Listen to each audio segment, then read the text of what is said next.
Biz birinchi marta asosiy loyiha Imanum ilovasini qayta o'ylab chiqishni boshlaganimizda o'zimizga savol berdik. Qanday qilib shunchaki loyiha yaratishimiz emas, balki madaniyat shakllantirishimiz va tendensiyalarni belgilashimiz mumkin. Bugun biz shunchaki ilova ishga tushirmayapmiz. O'ziga xos harakatni shakllantirish niyatidamiz. Imanum bu pulni to'plash, saqlash, sarflash va investitsiya qilish usullari qaytadan o'ylangan ekotizim. Bu shunchaki navbatdagi fintech emas. Bu moliyani boshqarishning yangicha madaniyati, murakkab narsalarni sodda, shaffof va hamma uchun ochiq qilish usulidir. To'plash ustuvor bo'lgan tizim. Hammasi pul to'plashdan boshlanadi. Zamonaviy dunyoda hamma hoziroq sotib ol, yetmasa nasiyaga ol deb hayqiradi. Biz esa Imanumda avval pul to'pla, rejalashtir va ongli ravishda harakat qil deymiz. Biz to'plash ustuvor bo'lgan ekotizimni yaratdik.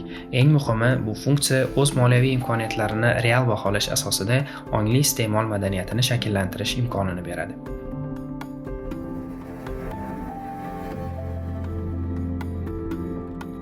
Keling, ilova imkoniyatlarini ko'rib chiqamiz. To'lovlar.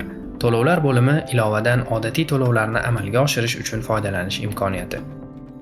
Foydalanuvchining to'lovlari, o'tkazmalari va boshqa moliyaviy operatsiyalari bir ilovada jamlanadi va keyinchalik moliyaviy salomatlik bo'limida uning moliyaviy tahlilini qurish uchun foydalaniladi.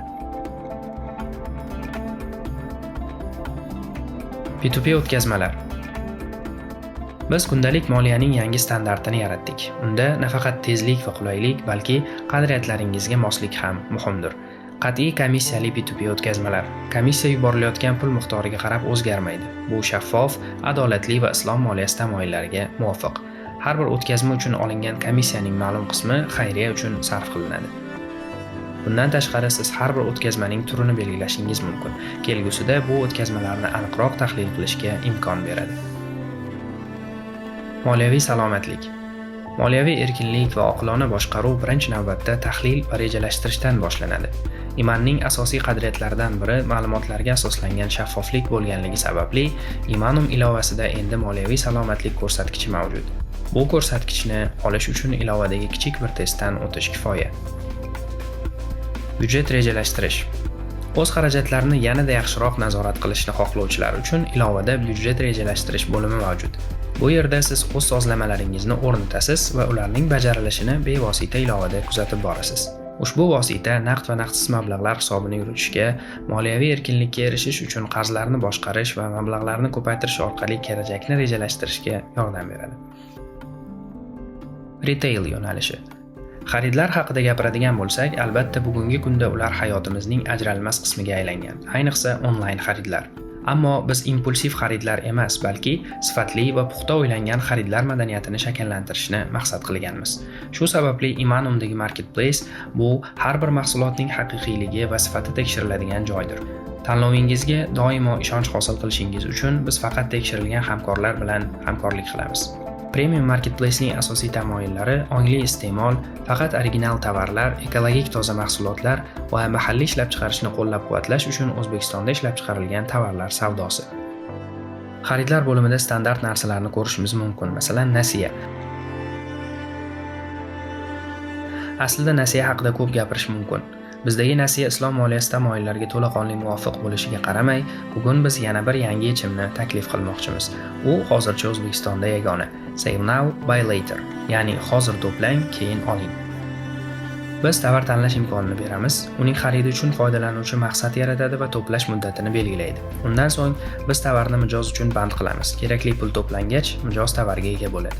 Zaruriy hollarda esa mijoz tovar qiymatining 50% ni to'plab bo'lgandan keyin unga nasiya bilan kombinatsiya qilish imkoni beriladi. Natijada mijoz anchagina past ustama bilan tovarni xarid qilishi mumkin bo'ladi. Va bizning asosiy yo'nalishimiz investitsiyalar. Investitsiyalar Iman kompaniyasi tashkil etilgandan buyon uning asosiy yo'nalishlaridan biridir. Dunyoning istalgan nuqtasidan turib investitsiya xizmatlaridan bir urinishda foydalanishni ta'minlash, shuningdek o'z pullarini axloqiy yo'l bilan ko'paytirish imkoniyatini taqdim etish bu biz intilayotgan maqsaddir. Imanum investitsion platformasi ijtimoiy iqtisodiy darajasi, diniy qarashlaridan qat'iy nazar, qanday usullarda va nimaning hisobiga daromad olayotganiga befarq bo'lmagan barcha uchun. Islom moliyasi tamoyillariga muvofiq savdo bitimlarini moliyalashtirish. Bizning savdo fondimiz islom moliyasi tamoyillariga qat'iy rioya qilgan holda xaridlarni nasiya orqali moliyalashtirish imkoniyatini beradi. Investitsiya bo'limida ba'zi narsalarni o'zgartirdik. Pullarni kunlik muomalaga qabul qilish va kundalik foyda taqsimlash funksiyalarini ishga tushirdik. Raund tizimi joriy qilindi. Bunda mablag'lar bizning savdodagi rejalarimizga qarab, raundlar ko'rinishida jalb qilinadi. Investitsiya bo'limidagi yangi imkoniyat bu ko'chmas mulkka sarmoya kiritish. Bu imkoniyatdan foydalanish orqali siz Murad Buildings va BI Group kabi O'zbekistondagi yirik qurilish kompaniyalarining obyektlariga investitsiya kiritishingiz mumkin. Imanum ilovasidagi investitsiya bo'limida ko'chmas mulk bo'limi mavjud. Bu ijaraga beriladigan va daromad keltiradigan haqiqiy obyektlar. Obyekt haqidagi barcha ma'lumotlar va shartnomalar ilovaning ichida. Hozirda mavjud ikkita obyektdan eng kamida 1 kvadrat metrdan boshlab maydonlarni xarid qilishingiz mumkin.